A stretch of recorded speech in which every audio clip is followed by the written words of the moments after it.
Donc là, après avoir parlé de la repentance, après avoir parlé de la foi, nous allons aborder la question polémique du baptême d'eau. Et je voudrais absolument que les choses soient bien claires, parce qu'on va sortir de cette polémique par la parole de Dieu tout simplement. Et j'aimerais réconcilier un petit peu tous ceux qui pensent d'une manière ou d'une autre, nous rassembler autour de la parole de Dieu, puisque c'est elle notre référence ultime, et nous allons voir en quoi consiste réellement le baptême d'eau. Tout d'abord, c'est un commandement de Jésus.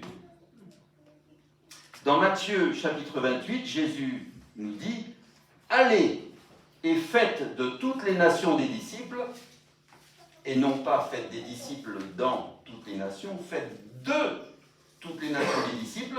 Vous voyez que nous avons du travail. C'est les nations entières qui doivent devenir des disciples. C'est ça le réveil. Eh oui, mais c'est à nous de le faire.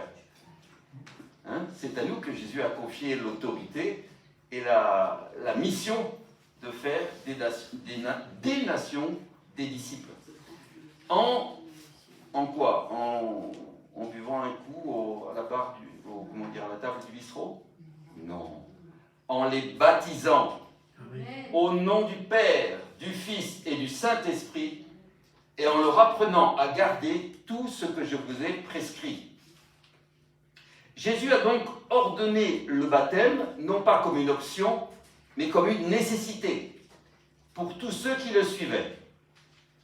La première chose que l'on fait donc pour faire un disciple, c'est de le baptiser. Ensuite, on lui enseigne tout ce que Jésus a enseigné. Et parfois on fait l'inverse. C'est-à-dire qu'on remplit sa tête de tout un enseignement avant de l'autoriser à être baptisé. Et ce n'est pas vraiment l'ordre que Jésus nous demande de respecter.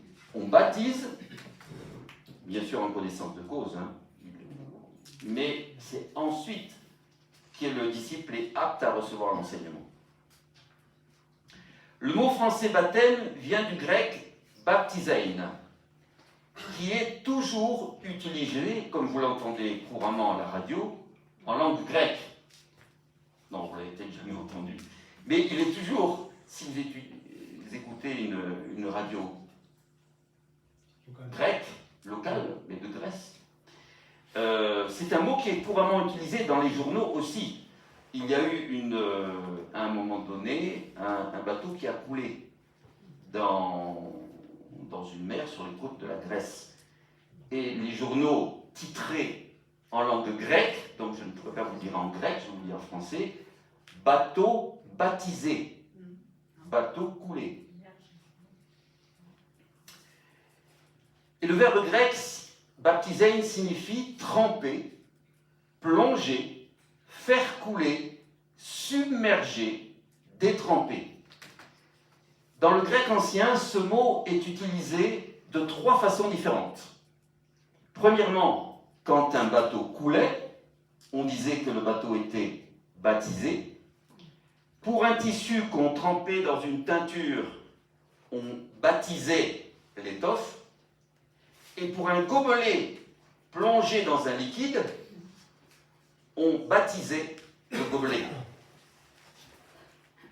Si aujourd'hui vous alliez en Grèce et si vous demandiez à un grec s'il est possible de baptiser en aspergeant quelques gouttes, il vous répondrait que cette question est totalement stupide. C'est comme si on pouvait faire frire de la glace. C'est pas possible. Si les personnes de langue grecque savent aujourd'hui ce que cela veut dire, nous avons aussi des déclarations très claires dans le Nouveau Testament. De la part de Matthieu d'abord, qui nous dit que dès que Jésus fut baptisé, il sortit de l'eau. Pour pouvoir sortir de l'eau, il a donc fallu auparavant qu'il rentre dans l'eau. Jean nous dit, Jean le Baptiste de son côté, baptisé à Ainon, non loin de Salim, où les eaux étaient abondantes. Il est donc évident que pour baptiser, il faut des eaux abondantes, en tout tout cas beaucoup d'eau. Nous allons voir d'abord le baptême de Jean. Jean baptisait dans l'eau en vue de la repentance, comme nous dit la parole de Dieu. Ce qui signifie que la repentance n'est pas seulement l'introduction au baptême, mais son accomplissement. Entendez bien, la repentance qui précède normalement le baptême, mais elle n'est pas seulement l'introduction au baptême, mais le baptême conduit à l'accomplissement de la repentance. Tout comme le mariage conduit ceux qui sont amoureux à la plénitude de l'amour. Vous êtes d'accord avec moi qu'on est déjà amoureux avant le mariage? En tout cas, c'est souhaitable. Et qu'on l'est, normalement, encore plus par la consommation du mariage. Et c'est cela qu'accomplit pour nous le baptême, car c'est réellement un mariage avec Dieu. C'est lorsque la repentance arrive à son apogée par le baptême que Dieu nous communique la plénitude de son pardon. Et il s'agit d'un événement réel. Ce n'est pas un symbole, c'est réellement un événement. Quelque chose se passe, de sorte que la repentance et le pardon s'unissent au moment du baptême. La repentance, c'est celle de l'homme, le pardon, celui de Dieu. L'homme et Dieu, l'homme ou la femme, l'être humain et Dieu, s'unissent intimement au moment du baptême. Vous voyez que le baptême d'eau, ce n'est pas une formalité, c'est un événement dans notre vie chrétienne. Et le baptême chrétien reprend toute la signification de celui de Jean en le complétant. Marc, chapitre 16, nous dit « Celui qui croira et sera baptisé sera sauvé. » Jésus unit donc la foi et le baptême pour être sauvé. Je vais vous lire dans la première lettre de Pierre, chapitre 3, deux petits versets.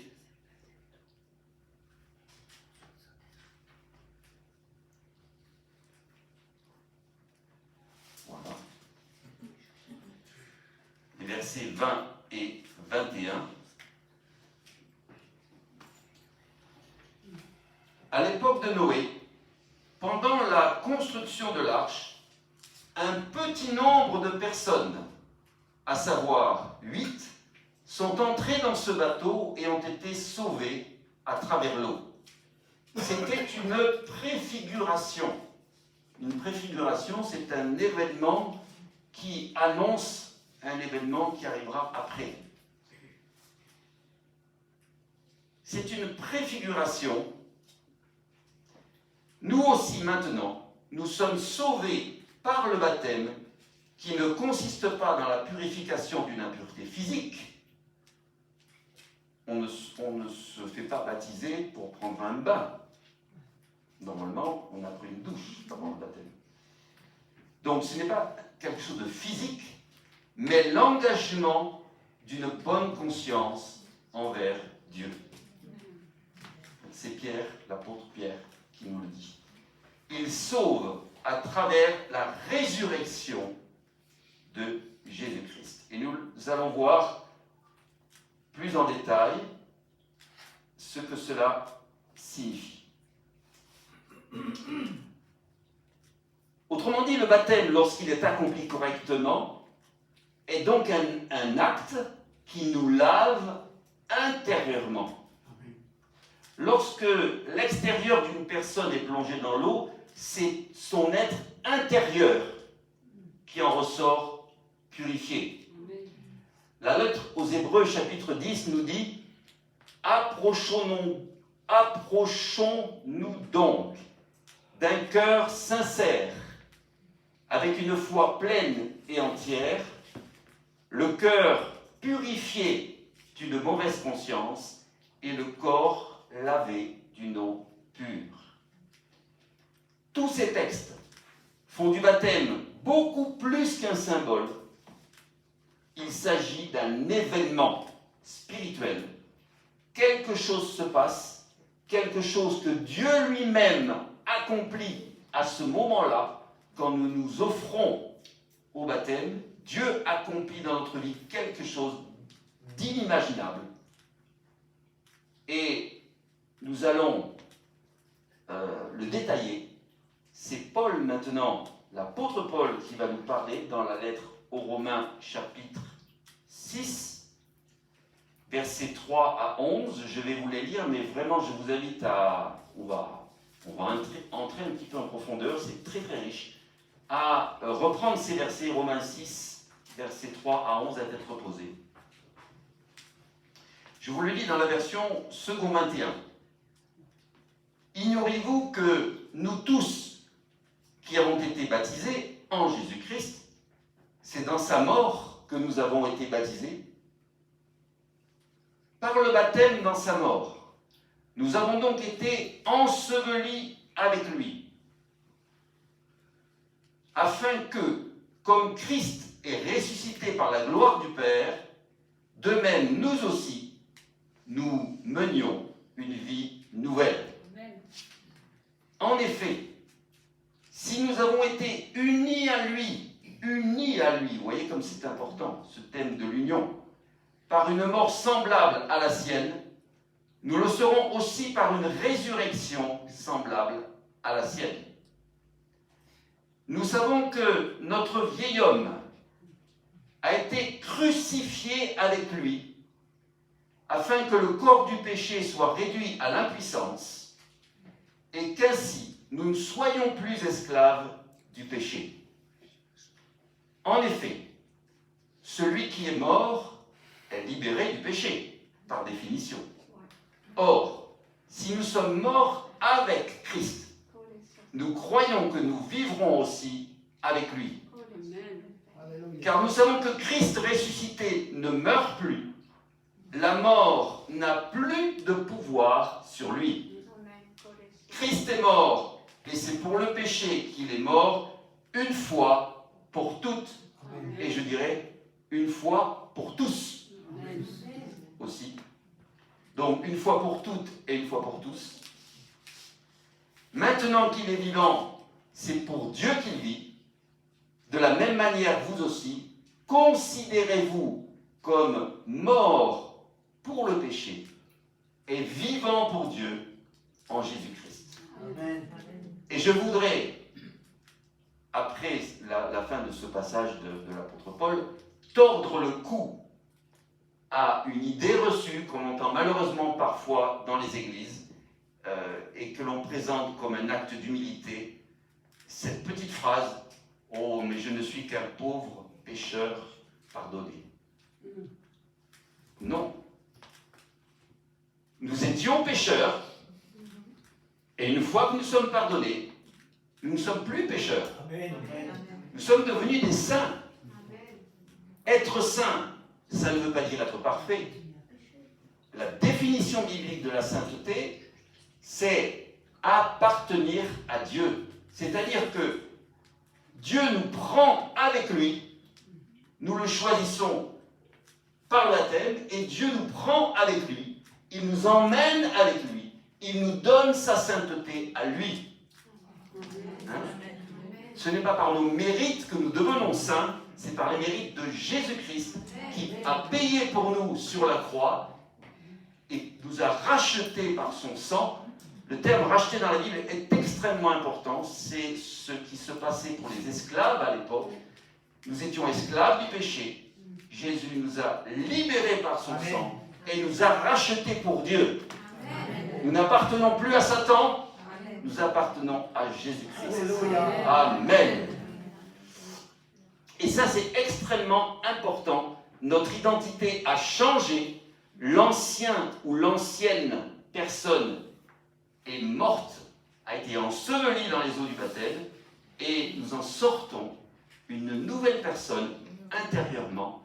Et nous allons voir maintenant le défi qui se présente à nous. justement après ce baptême. Nous ne sommes donc pas seulement baignés dans l'eau, nous sommes ensevelis dans l'eau. Le terme enseveli, vous avez vu, il est employé par l'apôtre Paul. Et l'immersion dans l'eau communique parfaitement ces deux significations. Donc, je vous encourage vraiment à méditer ce passage à tête reposée, à la lumière du Saint-Esprit, en comparant toujours les versions, une version classique et une version moderne.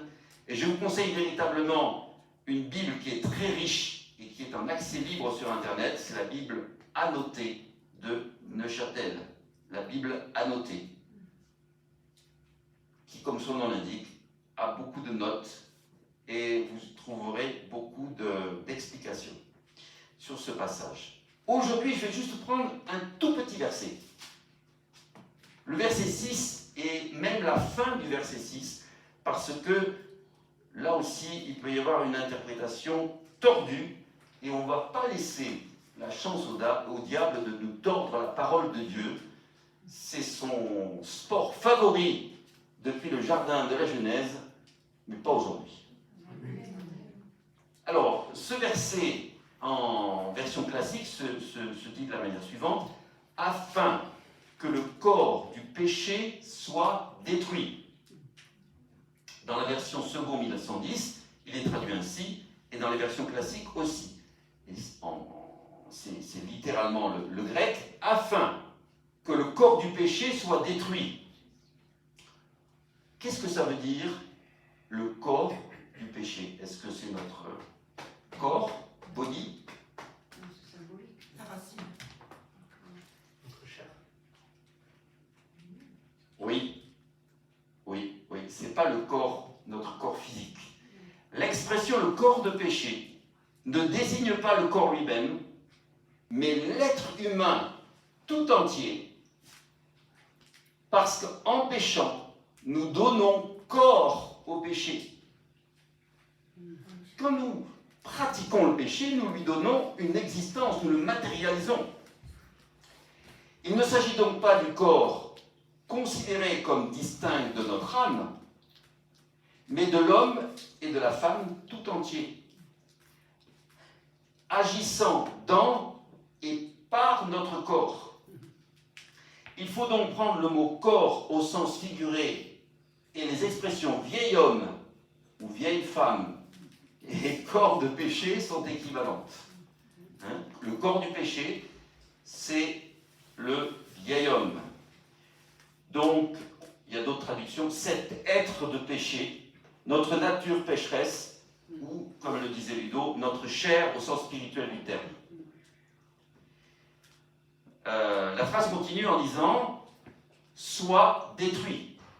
Que notre nature pécheresse soit détruite. Au sens propre ou au sens figuré?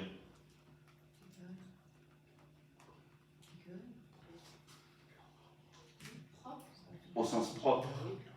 Au sens propre. La crucifixion, le crucifiement, notre crucifixion avec Christ est bien évidemment spirituel. On ne nous invite pas à monter concrètement sur une croix. Et ce crucifiement n'a pas pour but la destruction de notre corps, ni même sa mortification, comme certains dans l'histoire l'ont compris. C'est pourquoi certaines versions, et en particulier la seconde 21, que je viens de vous lire, donnent au verbe détruire le sens de rendre inactif, priver de sa force, réduire à l'impuissance. Mais nous allons voir ensemble que ce sens atténué a quelques problèmes, ne reflète pas vraiment la réalité. Parce que Paul emploie toujours le verbe grec qu'il emploie ici au sens fort, dans ses écrits, de détruire, supprimer, anéantir, annuler. Qu'est-ce que l'on peut en déduire? C'est que notre vieux moi, notre ego égoïste, le vieil homme et la vieille femme, a réellement été détruit, supprimé et annulé. résumé, notre moi, c'est ce que la Bible appelle souvent notre cœur, c'est-à-dire le centre de notre être. Quand on dit le cœur d'un arbre ou le cœur d'un problème, c'est le centre. La partie la plus intime de nous-mêmes. Et puisque la Bible nous révèle que l'être humain est esprit, âme et corps, quelle est la partie la plus intime de nous-mêmes? Non, l'esprit. Notre esprit. Esprit, âme et corps.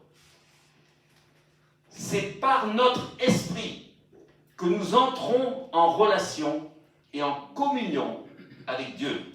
L'esprit, c'est la fine, on peut le définir comme la fine pointe de l'âme, si vous voulez, la partie la plus fine, la plus intime de nous. Et c'est par l'esprit que nous entrons en communion avec Dieu. Dieu est esprit, nous dit Jésus. Et ceux qui doivent l'adorer en esprit et en vérité. Plus loin, Paul nous dira que l'esprit de Dieu témoigne à notre esprit. C'est le point de communion avec Dieu, l'esprit. C'est notre esprit que Dieu fait naître de nouveau. C'est notre esprit qui est une nouvelle créature. Si quelqu'un est en Christ, nous dit la deuxième lettre aux Corinthiens, il est une nouvelle créature. Et puisque Christ, en tant que Dieu fait homme, est parfait, là aussi je vais tordre le cou à une idée reçue, puisque Christ, en tant que Dieu fait homme, est parfait, en Christ, qui est parfait, notre esprit est recréé. Comment? Parfait. Notre esprit, il y a une partie de vous, en vous, qui a été recréée à la perfection. Ce n'est pas notre âme qui a été recréée, ce n'est pas notre corps, c'est notre esprit. D'où cette tension en nous, entre la partie de nous qui a été recréée à la perfection, notre esprit. Vous avez remarqué qu'il y a une tension en nous. Et cette partie qui ne l'est pas encore, notre âme et notre corps. Mais qui est en chantier. Dieu fait de nous ses collaborateurs. Il attend de nous que nous collaborions aussi à notre salut. Et c'est grâce au Saint-Esprit qui réside en nous, par la nouvelle naissance, que nous avons maintenant la capacité de faire notre job. C'est-à-dire de faire passer la perfection qui nous est donnée en cadeau dans la partie la plus intime de notre être, dans notre esprit, de la faire passer dans notre âme et dans notre corps. Et quand ça passe dans notre corps, ça s'appelle la guérison. Et c'est à nous que cela incombe. C'est tout le processus de la sanctification qui se poursuit tout au long de notre vie. Et un pasteur dit avec humour que nous sommes tous en chantier. C'est Carlos Payan qui dit ça. Mais d'ores et déjà, nous pouvons proclamer ce que personne d'autre ne peut proclamer. Dans aucune autre religion, nous pouvons proclamer par la nouvelle naissance. Mon vieux moi a été détruit, supprimé, anéanti, annulé. En Christ, je suis d'ores et déjà une nouvelle créature. Est-ce que vous le croyez, ça? Oui. Parce que si vous ne le croyez pas, vous ne pouvez même pas recevoir la guérison. Vous comprenez? C'est très important de savoir que notre vieux moi, et moi je suis très content de savoir que le vieux Jean-François est mort et enterré. Ça, je jubile. Et le nouveau est en chantier. Voilà. Et j'en suis très content aussi. Parce que je ne suis pas tout seul à faire ce chantier, j'ai mon chef de chantier qui est le Saint-Esprit. Amen. Alléluia. Merci Seigneur. Alors, Paul nous dit aussi quelque chose d'intéressant dans la lettre aux Corinthiens, chapitre 10, verset 2, que nous n'allons pas lire là, mais Paul compare le baptême à la traversée de la mer Rouge par les Hébreux. Et il le présente comme une préfiguration du baptême chrétien. Parce que le baptême est aussi un moment, et c'est très important cela. Moi, je ne l'avais pas compris à l'instant où j'ai été baptisé, je ne vous le cache pas du tout. Tout ce que je vous dis là, je ne l'avais pas compris. C'est après que je l'ai compris. Donc, le baptême est aussi un moment de libération, une délivrance par rapport à celui qui nous tenait esclaves, c'est-à-dire Satan, qui déteste le baptême. Satan déteste le baptême parce que ses forces sont submergées, coulées dans l'eau au moment du baptême, comme les armées de Pharaon l'ont été, et celui qui se fait baptiser, ou celle qui se fait baptiser, en ressort libre. Une fois que nous sommes baptisés, nous sommes libres. Vivons en être libres. Et ceux qui ne sont pas encore baptisés, qui vont se faire baptiser, vous voyez ce que vous allez vivre. Une véritable libération. Par contre, cela, je l'ai expérimenté, je ne l'avais pas compris, je dirais, comme je l'explique là aujourd'hui, mais j'ai ressenti, et je pense que beaucoup d'entre nous, nous ressentons une délivrance au moment du baptême. Se faire baptiser, c'est se débarrasser de la domination de Satan. Satan, tu dégages. Alors, il va toujours tenter de nous embêter, mais il n'a plus de réel pouvoir sur nous. La vieille nature a été ensevelie, plus de honte, plus de culpabilité, plus de crainte. Vous pouvez maintenant parler de votre passé comme si c'était quelqu'un d'autre. Je ne connais pas qui a fait ça. Quelqu'un d'autre qui l'avait fait. Quelqu'un qui est maintenant mort et enterré. Et si le film ou la vidéo de votre passé revient sans cesse à votre mémoire, donnez-le à Jésus. Parce que Satan va essayer de nous rappeler ça. Oui, mais tu sais, tu n'es pas complètement sauvé, tu te souviens. Alors là, c'était quand même un gros péché. Hein. Tu te souviens ce que tu avais fait? Et puis là, regarde ce que tu as fait aujourd'hui. Non, tu n'es qu'à moitié sauvé. Oui, tu es sauvé, mais à moitié. Mensonge, mensonge, mensonge. Pierre nous dit, déchargez-vous sur lui, c'est-à-dire sur Jésus, de tous vos soucis, car lui-même prend soin de vous. Amen. Et une fois que cela est bien clair, nous pouvons utiliser notre baptême contre Satan et lui prouver qu'il bluffe lorsqu'il essaie de nous culpabiliser pour nous imposer quelque chose. Vous pouvez lui répondre, non, tu ne peux plus m'imposer quoi que ce soit, car tout ce qui est arrivé à Christ m'est arrivé aussi grâce au baptême. Au moment du baptême, j'ai été crucifié avec Christ. Je suis mort avec Christ. Et Satan, tu étais présent à mon enterrement. En sortant de l'eau du baptême, j'ai été ressuscité en Christ. Ce ne sont plus des événements historiques lointains. Ils font maintenant partie de mon histoire. Et tu ne peux plus me tenter, car je suis maintenant de l'autre côté de ta limite. Je ne suis plus sous ton autorité. J'appartiens à Jésus-Christ.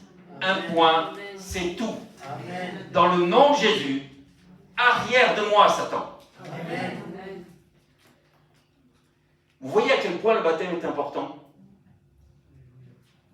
Et si l'on n'a pas pris conscience, comme moi je ne l'avais pas pris conscience de tout cela au moment du baptême, il est toujours temps d'en prendre conscience et de le vivre après le baptême, parce que le baptême, ça s'est réellement passé.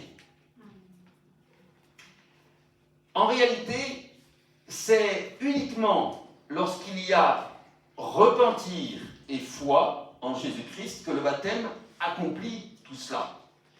C'est le premier acte de foi, notre premier pas de foi et d'obéissance. Dieu utilise alors une chose ordinaire, en tout cas pour nous en Europe, de l'eau. Nous en avons au robinet, ce n'est pas le cas dans tous les pays. Pour en faire un moyen de grâce extraordinaire et merveilleux. Alors comment font-ils dans les pays où ils n'ont pas d'eau ou peu d'eau? Alors, je vous lis cette histoire qu'on m'a racontée. Il me semble que ça se passait en Inde, dans une région où il y avait très très peu d'eau. Ils ont creusé un trou où ils n'ont pas pu mettre de l'eau, mais ça, qui a ce trou qui avait la forme d'une tombe en fait, ou d'une baignoire on va dire plutôt, mais d'une tombe aussi, parce qu'on meurt quand on se fait baptiser. Il y a une partie de nous, le vieil homme et la vieille femme meurent. Donc la personne se couchait, il la recouvre d'un tissu pour symboliser l'eau, ils mettent un petit peu d'eau, parce qu'ils n'en ont pas beaucoup, ils aspergent le tissu pour matérialiser quand même l'eau, et ils représentent comme ça l'immersion dans l'eau, avec le peu d'eau qu'ils ont, pour faire le baptême. Mais c'est très important de savoir que nous mourrons réellement pour le baptême et que nous ressuscitons en Christ.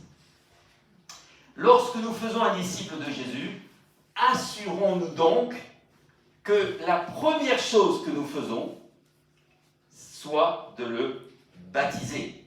Bien sûr, après lui avoir expliqué quand même un petit peu de quoi il en retourne. Mais cela le débarrassera de son passé. Le baptême nous débarrasse de notre passé. Amen. Le baptême d'eau. Et le baptême d'esprit nous prépare pour notre avenir, et c'est ce que nous verrons la prochaine fois. Alors, je ne sais pas s'il me reste un peu de temps. Alors, on va arrêter là. Mais vous voyez à quel point le baptême d'eau est important. Et je vous invite à réécouter à tête reposée ce message, à vous imprégner de la proclamation que j'ai fait moi-même tout à l'heure devant vous. Et je voulais juste conclure en ajoutant un petit quelque chose. Je me suis aperçu en voyant vos yeux écarquillés la dernière fois quand je vous ai fait proclamer ensemble une proclamation. C'est un pléonasme, mais nous avons fait une proclamation ensemble par rapport à la foi, que vous vous demandiez, mais qu'est-ce qu'il fait? Il fait faire un rite religieux. Et j'ai bien compris que vous n'en aviez pas beaucoup l'habitude. En fait, c'est Derek Prince qui a popularisé le principe de la proclamation. Proclamer, ce n'est pas réciter. Ce que l'on proclame, c'est la parole de Dieu. C'est-à-dire que l'on projette par notre bouche dans le monde spirituel la vérité biblique pour nous ou pour notre famille, et ça a une puissance. La parole de Dieu en elle-même a une autorité, et quand on la projette avec la puissance du Saint-Esprit, ça a un effet nucléaire dans le monde spirituel. On ne le voit pas, mais ça a un effet nucléaire. Ce n'est pas un rite, ce n'est pas une récitation, c'est une proclamation. Donc vous voyez ce que j'ai fait tout à l'heure, une petite proclamation, mine de rien, quand je parlais à Satan. Mais je l'ai projeté dans le monde spirituel tout en vous le disant à vous. Et en le projetant dans le monde spirituel, ça produit en fait une manifestation dans le monde physique. Si vous avez une personne, par exemple, pendant qu'ils sont en train de préparer la Sainte Seine, je vais juste ajouter cela, un membre de votre famille qui est entre les griffes de Satan, ne vous contentez pas seulement de prier le Seigneur de le délivrer. Parce que le Seigneur ne fera pas tout le boulot. C'est à nous Église qu'il a confié l'autorité et la puissance du Saint-Esprit pour faire le boulot. Proclamer la parole de Dieu pour cette personne. Proclamez-la avec puissance. En proclamer sa libération.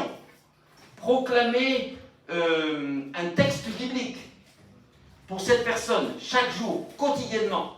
Et vous allez saper le travail de Satan jusqu'à ce que cette personne soit libérée et puisse être touchée par le Saint-Esprit. Parce que parfois les personnes sont tellement ficelées par Satan qu'elles ne sont même plus réceptives au Saint-Esprit.